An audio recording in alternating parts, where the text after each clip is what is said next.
So I just saw Tomb Raider, the newest movie based on a video game that keeps with the trend of video game movies being awful. I really don't get the positive reviews for this film. By the way, I'm wearing glasses not to be cool, but because this way I can read off the script without having to watch the camera. The power of laziness. I went into this movie very positive. I said to myself, you know what, I'm going to give this movie a chance. Maybe it's not gonna be bad and I will be pleasantly surprised.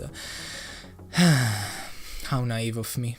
The first 20 minutes are nothing but exposition and establishing who Lara Croft is. This wouldn't necessarily be bad if it wasn't for the fact that they establish everything twice. The movie opens up with narration from Lara's father, explaining who Queen Himiko is and her legend, and where the island of Yamatai is. And then when Lara finds the secret bunker of his father, we hear narration from Lara's father about Queen Himiko and Yamatai again. Why did we need that opening narration if you're going to tell us the same information 15 minutes later? The majority of the audience doesn't have Alzheimer, you don't need to do that. The same thing goes for Lara. We first see her in a kickboxing match where she gets her ass kicked. Of course, after the match she's not tired, has no bruises and her makeup is perfect. And slightly after that we see her in an honestly pretty exciting and fun bike chase scene. My problem with this is that you are establishing twice that she's athletic, but other than that these scenes serve no purpose at all. Also,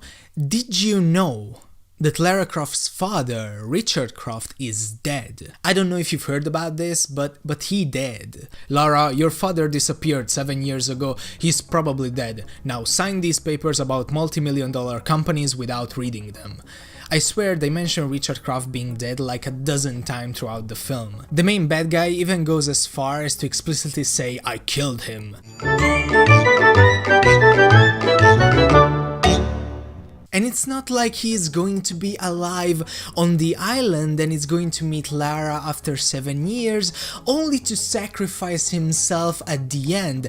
That would be a super cliché. They'll never do that. To show us the lovely bond between father and daughter, we have desaturated flashbacks with a terrible child actor. There is a point when she's supposed to be sad, and it's like someone held a piece of paper with a sad smiley face on it to give her a cue. Now you're supposed to be sad, because she goes from to in like that. I'm not even kidding, it's that bad. It was so bad. One thing that was strange to me is that they never established Lara to be an archaeologist, as in all of the games. I mean, it's not important for this film, but it would have been nice for fans of the franchise and to possibly give more reasons to make future films. When they finally get on the island where all the action is, I thought it was going to be better, but nope. It's then I realized two things, one being the overuse of CGI where it wasn't needed, and the other was the terrible score. It goes from generic action music to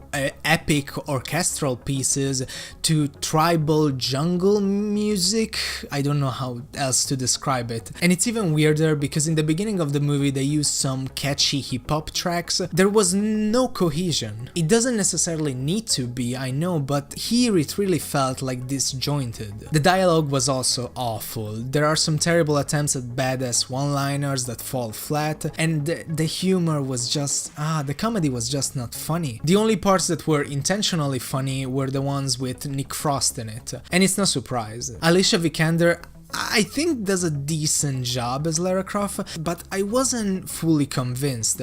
But this is probably because of the terrible dialogue. The mercenary bad guys are worse than the stormtroopers from Star Wars, like seriously. The only one that seems to know how to aim is the main bad guy, Vogel, although he has like 1,000 chances to kill Lara, but he never does. Actually, now that I think about it, there was some occasion where it seemed like Lara survived only because of luck, not because of her skills or intelligence, which is probably not what you want from your skilled and intelligent character.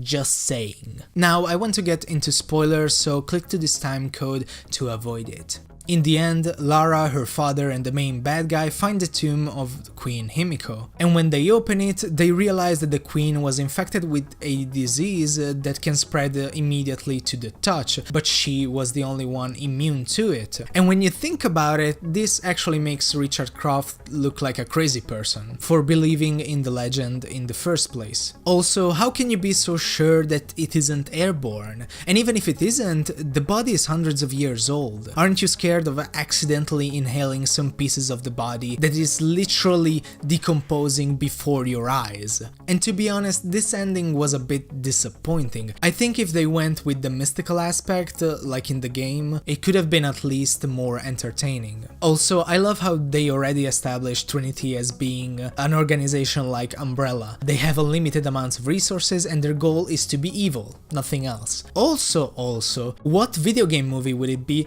without a sequel bait? At that point, I didn't even care. In the end, I'm going to give this movie a 4 out of 10. If you want a comparison, it is slightly better than Assassin's Creed, and despite my low score, I will still consider it the second best video game movie, after maybe the first Silent Hill. But really, there is not much competition, let's be honest. Thank you all so much for watching. I didn't upload for a while because I was still trying to figure out how to balance everything. It doesn't mean that I wasn't working on anything. There's going to be a pretty big video on Friday, and from this week on I will release a new video every Friday on 8 PM GMT+1. Again, thank you all so much for watching, and if you want to see more, subscribe. Cha-cha! Also, no triangular tits, 1 out of 10.